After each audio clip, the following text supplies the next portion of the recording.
मुलांनो, आज आपण निबंधातील तिसरा महत्त्वाचा प्रकार पाहणार आहोत, वैचारिक निबंध. याआधी आपण दोन प्रकार जे आहेत ते निबंधाचे पाहिलेले आहेत. पहिला आहे प्रसंग लेखन, दुसरा आहे आत्मकथन आणि आज आपण तिसरा आपला प्रकार राहिला होता. त्या निबंध प्रकाराचं नाव आहे वैचारिक निबंध. तर आज आपण वैचारिक निबंध कशा प्रकारे लिहायचा ते सर्वात आधी पाहणार आहोत. वैचारिक निबंध सुद्धा जैसे कि मैंने बताया था कि तीन प्रकार हमें आते हैं, तीनों में से एक हमें लिखना होता है और निबंध का प्रश्न जो है वो हल करना सबसे ज़्यादा ज़रूरी है, आवश्यक है, क्योंकि 8 नंबर के लिए हमें ये प्रश्न आता है. इसके लिए इसकी तैयारी भी वैसे ही या उसी प्रकार से जो है वो आवश्यक है. और किस प्रकार से, जैसे मैंने कहा कि लिखने के लिए हमें वैचारिक, वैसे लिखने के लिए तो तीनों भी अच्छे हैं, लेकिन सबसे ज़्यादा इजी आत्मकथन और उसके बाद इजी जो है वो है वैचारिक. तर चला तर आपण पाहूया की वैचारिक निबंध लिहिताना कोणकोणत्या गोष्टींची आपण काळजी घेणे आवश्यक आहे. तर पहा, कोणत्याही विषयासंबंधीचे विचार, त्यामागील इतिहास, सखोल अभ्यास, त्या विषयाच्या दोन्ही बाजू समर्थपणे, सुसंगतपणे, मुद्देसूदपणे मांडणे यालाच वैचारिक लेखन असे म्हणतात. अभी वैचारिक का अर्थ ही यानी सोच समझ के व्यक्त होना. किसी भी विषय पर आपको क्या लगता है वो व्यक्त होना. व्यक्त सिर्फ व्यक्त ही नहीं होना, व्यक्त होकर उसे शब्दों में पिरोना या उसे शब्दों में लिखना, त्यालाच म्हणतात वैचारिक निबंध. तो किसी भी विषय से संबंधित आपके क्या विचार हैं, और साथ ही साथ सिर्फ विचार हम नहीं लिख सकते, त्यामागील इतिहास, उसके पीछे क्या हिस्ट्री है, सखोल अभ्यास, गहरी मतलब गहन उसका विचार या उसके बारे में जानकारी भी आवश्यक है, क्योंकि सिर्फ ऊपर की जानकारी के आधार पर हम बहुत ज़्यादा जो है वो लिख पाएंगे नहीं.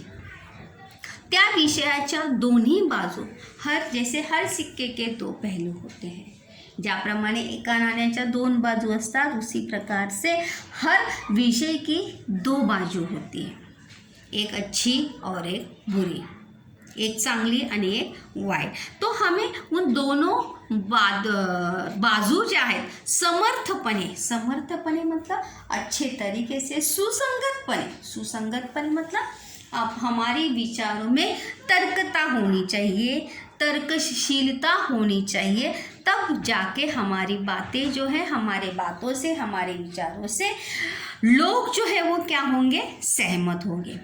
थ्रू द पॉइंट होना चाहिए, पॉइंट, क्योंकि निबंध लिखते समय हमें पॉइंट का आधार लेना आवश्यक है और पॉइंट के आधार पर ही हमें निबंध लिखने होते हैं. तो थ्रू द पॉइंट हमें जाना आवश्यक है. मुद्देसूद मांडने यानी लिखना जो है वो आवश्यक होता है, क्योंकि जब तक हम थ्रू द पॉइंट जो है उसको लिखेंगे नहीं बच्चों, तब तक जो है वो हमारा निबंध जो है वो पढ़ने लायक हो सकता नहीं. तो देखिए, त्यालाच काय म्हणतात, वैचारिक निबंध असे म्हणतात. तर वैचारिक लेखन करताना कोणत्या गोष्टी लक्षात घेण्याच्या गोष्टी, जब आप वैचारिक निबंध करोगे तो कौन सी बातें जो है वो ध्यान में हमें रखनी है. चला तर पाहूया.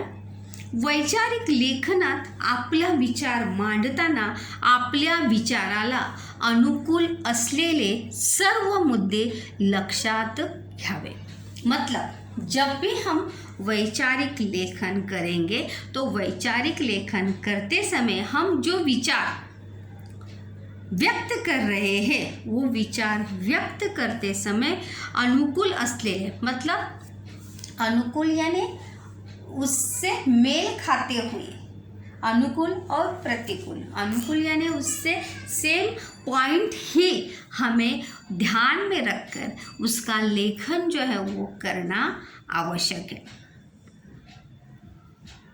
मैं वहाँ पर टॉपिक से आधार पर आपको एक्सप्लेन करती हूँ बाद में.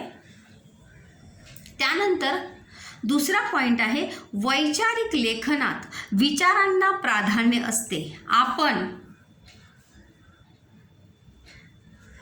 आपण दिलेल्या विषयावर आपले विचार व्यक्त करत असतो. वैचारिक लेखन में या वैचारिक निबंध में आपके विचारों को प्राधान्यता या प्राथमिकता होती है, क्योंकि वैचारिक निबंध होता है और जो विषय दिया है उस विषय पर आपको आपके खुद के विचार जो है व्यक्त करने हैं, लेकिन विचार जो है वो पॉइंट से अनुकूल होने चाहिए.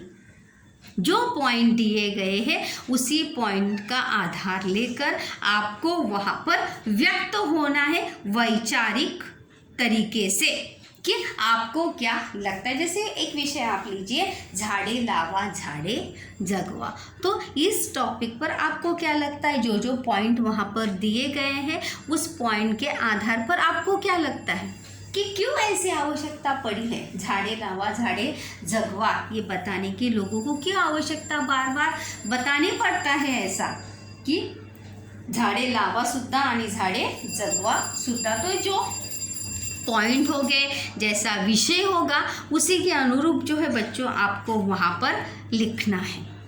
तीसरा पॉइंट है, प्रत्येक विचाराला योग्य अयोग्य अशा दोन्ही बाजूंची चर्चा लेखनात करावी. हर एक विचार को, जैसे मैंने अभी शुरुआत में कहा कि हर सिक्के के दो पहलू होते, तो उसी प्रकार से प्रत्येक विचाराला योग्य आणि अयोग्य अशा दोन्ही बाजूंची चर्चा लेखनात करणे आवश्यक आहे. कि मतलब सही क्या है और गलत क्या है, क्या होना चाहिए क्या नहीं होना चाहिए. जैसे अभी मैंने टॉपिक बताया था कि झाडे लावा झाडे जगवा. झाडे लावण्याची आवश्यकता आहे आणि त्याचबरोबर अयोग्य काय आहे की का लोकांना सांगायची गरज वाटते की झाडे लावा आणि झाडे जगवा. क्यों, ये सबकी जिम्मेदारी नहीं है क्या? क्यों ये हमें बताना क्यों पड़ता है कि पाणी वाचवा, का आपल्याला सांगायला लागतं. तर उस प्रकार से योग्य आणि अयोग्य अशा दोन्ही बाजूंची चर्चा जी आहे ती लेखनात करावी. दोनों बाजू दोनों तरीके से या दोनों तरीके से जो है हमें सोच विचार करके वहाँ पर लेखन करना अपेक्षित है. अगर ऐसा लेखन करेंगे तो आपका वैचारिक निबंध जो है बहुत ही अच्छा होगा. त्यानंतर नेक्स्ट पॉइंट आहे, लेखनाची भाषा साधी व सोपी असावी तसेच प्रभावी शब्दांचा उपयोग करावा. लेखन की जो भाषा है वो कैसी हो, सादी हो, सरल हो. अलंकारिक भाषा जो है यहाँ पर निबंध में, वैचारिक निबंध में नहीं चाहिए. सादी सरल भाषा जो है उसका उपयोग सिंपल शब्दों के माध्यम से वहाँ पर वाक्य, अर्थपूर्ण वाक्य बनाते हुए अपनी बात जो है वहाँ पर आपको व्यक्त करनी है या लिखनी है. अगर ऐसा करेंगे तो ज़रूर आपका निबंध जो है वो क्या होगा, प्रभावी होगा. कारण साध्या सरळ सोप्या शब्दात जर आपण आपलं म्हणणं मांडलं तो बहुत ही अच्छे तरीके से जो है हम लोग तक अपनी बात या अपना विचार जो है वो पहुंचा सकते हैं. त्यानंतर दूसरा आहे, निबंध लेखनात आपले विचार समर्थपणे मांडण्यासाठी सुविचार, वाक्यप्रचार, म्हणी व सुभाषिते यांचा उपयोग करावा. अगर आपके विचारों को समर्थपणे म्हणजे परिणामकारक रूप से लोगों को बताने के लिए आप सुविचारों का उपयोग कर सकते हैं, मुहावरों का उपयोग कर सकते हैं, कहावतों का उपयोग कर सकते हैं, सुवचनों का उपयोग कर सकते हैं. संतों के जो वचन हैं इन सभी का उपयोग करते हुए आप अपने निबंध को बहुत ही आकर्षक और रोचक जो है वाचन बना सकते. सिर्फ शर्त ये है की जो वाक्यप्रचार, म्हणी, सुभाषिते आणि सुविचार तुम्ही वापरणार आहात, उपयोग करणार आहात, वो कैसे होने चाहिए, टॉपिक से रिलेटेड होने चाहिए। अगर टॉपिक से हटकर हम यूज़ करेंगे तो हमारा निबंध जो है वो बच्चों क्या हो जाएगा, गलत हो जाएगा। तर त्यामुळे या सर्व गोष्टींचा विचार आपण करणे अपेक्षित आहे की कशा प्रकारे जे आहे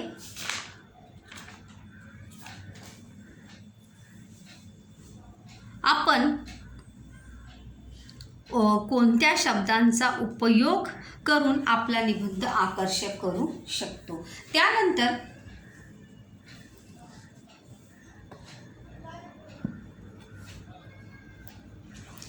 निबंधाची सुरुवात आकर्षक व मध्य मुद्द्यांना धरून असावा। निबंध की शुरुआत जो है वो आकर्षक होनी चाहिए।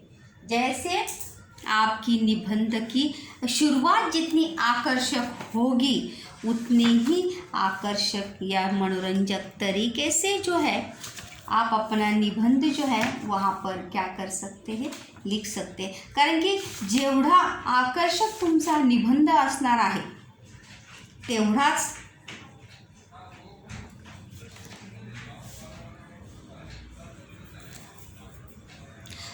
उतना ही परिणामकारक रूप से जो है वो बात आप लोगों तक, अपनी बात जो है वो लोगों तक पहुंचा सकते हैं। क्योंकि लोकांना सांगण्यासाठी आपल्याकडे शुरुआत, क्योंकि शुरुआत जितनी आकर्षक होगी, क्योंकि शुरुआत जितनी अच्छी होती है उतना ही पढ़ने वाला या चेक करने वाला जो है आगे जाकर चेक करता है। इसीलिए शुरुआत जो है वो आकर्षक होनी चाहिए। जैसे अभी मैंने अभी एक टॉपिक बताया था, झाडे लावा झाडे जगवा। तो आपण त्याची सुरुवात काय करू शकतो की खरोखर आपल्या या देशामध्ये झाडे लावा झाडे जगवा या अभियानाची किंवा या सुविचाराची या अभियानाची गरज, या उपक्रमाची गरज आहे का गरज लागते, का लोकांना सांगावे लागते। इस प्रकार से आकर्षक ऐसी शुरुआत करते हुए आप मध्य में आपके पॉइंट को लेकर बहुत ही अच्छे से जो है आप वहाँ पर निबंध लिख सकते हैं। सिर्फ निबंध लिखते समय हमें ये बात ध्यान में रखनी है कि हम मुद्दों का आधार हमें छोड़ना नहीं है। त्यानंतर निबंधाचा शेवट परिणामकारक असावा। काहीतरी वैचारिक विचार तुमच्या निबंधातून व्हायला हवा। हम कौन से प्रकार का निबंध लिख रहे हैं, वैचारिक निबंध आपण लिखत आहोत। इसलिए हम जब निबंधाचा अंत करेंगे, शेवट आपण करू, इसलिए उसका शेवट जो है तो कसा असला पाहिजे, परिणामकारक असला पाहिजे। कोई तो वैचारिक विचार, फिलॉसॉफिकल थॉट्स जो है आपके निबंध से बाहर आना चाहिए, तभी वो वैचारिक निबंध जो है वो कहलाता है। इसीलिए तो उसे कहा जाता है वैचारिक निबंध। तर अशा प्रकारे वैचारिक निबंधसुद्धा जर आपण मनात आणलं तो बहुत ही अच्छे तरीके से जो है हम वहाँ पर वैचारिक निबंध जो है वहाँ पर लिख सकते हैं। सिर्फ किसकी आवश्यकता है, अच्छे विचारों की वहाँ पर आवश्यकता है। इसीलिए आकर्षक शुरुआत, मध्य, परिणामकारक शेवट याद रखना है और जहाँ जहाँ आवश्यकता हो वहाँ वहाँ आपको सुविचारों का, मुहावरों का, कहावतों का और सुवचनों का उपयोग करते हुए आपको आपके निबंध को जो है वहाँ पर आकर्षित करना है। और ये बात याद में आपको ज़रूर रखनी है कि जैसे ये तीसरा पॉइंट था कि प्रत्येक विचाराला योग्य आणि अयोग्य अशा दोन्ही बाजूंची चर्चा लेखनात करावी। जब भी आप निबंध लेखन करेंगे तो निबंध लेखन करते समय ये बात जो है आपको ज़रूर ध्यान में रखनी चाहिए कि हर मतलब प्रत्येक गोष्टीला म्हणजे प्रत्येक गोष्ट योग्य आणि अयोग्य दोनों तरीके से आपको वहाँ पे लेखन करना अपेक्षित है। सिर्फ अयोग्य बात ही या योग्य बात को लेकर ही हम वहाँ पर लेखन जो है वो कर सकते नहीं। तर अशा प्रकारे तुम्ही या वैचारिक मैं आशा करती हूँ कि ज़रूर आप जो है वैचारिक निबंध जो है बहुत ही अच्छे तरीके से वहाँ पर कर सकते हैं।